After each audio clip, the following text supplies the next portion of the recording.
Mapahimos na lang nagayod ang bagong primary care center sa Tablon nga nahimutang sa isting bahin ning Dakbayan human kini opisyal nga gibuksan sa publiko adlong Martes, Agosto 26 ubos sa pagpangulo ni Mayor Rolando Clarex Uy. Ang inaugurasyon gisugdan sa usa ka santos nga misa ug gisundan gilayon sa blessing o ribbon cutting ceremony. Tungod ni Aini, gikalipay og mapasalamaton ang katawhan human sa taas nga panahon sa pagpaabot sanglit dugang serbisyong medikal ang mapahimuslan sa katawhan. Unang-una, aron among ipadangat sa konsiho sa Barangay Tablon ang among dagkong pagpasalamat sa atong halandong Mayor Rolando Clarex Uy nga natuman na gyud ang pag-abri sa atong hospital. Dugay-dugay na ni nga gipangandoy sa katawhan ug karon na open na gyud. Nasayran nga ang maong proyekto nalangan tungod sa mga kakulian nga gipaningkamutan ni Mayor Clarex nga matubag ug masolusyonan.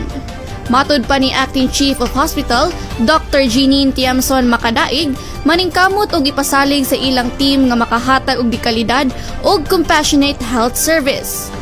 We will strive and we will aim to be better each and every day para mahatag namo ang dekalidad o compassionate health service para sa tanan.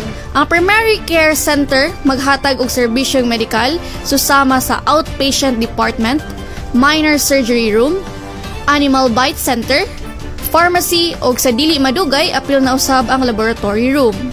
Gitambungan mismo ni Mayor Clarex ang inauguration blessing uban sa 21st City Council nga sila Councilor Edgar Cabanlas, Councilor Eric Salcedo, Councilor Roger Abaday, GRB Administration, CHIO, PhilHealth ug mga kadagkuan sa Department of Health. The Department of Health remains steadfast in our commitment to support the local government units as we endeavor for the achievement of the Universal Healthcare Law. Dako kayo ikatabang para mapaabot yun ang serbisyong pagkalusugan sa atong mga kaigsunan. On behalf sa atong Regional Vice President and on behalf sa PhilHealth Regional Office 10, we extend our warmest congratulations sa local government of Cagayan de Oro that finally ato nang masugdan ang pagserbisyo dinhi sa atong Cagayan de Oro Primary Care Center sa Tablon.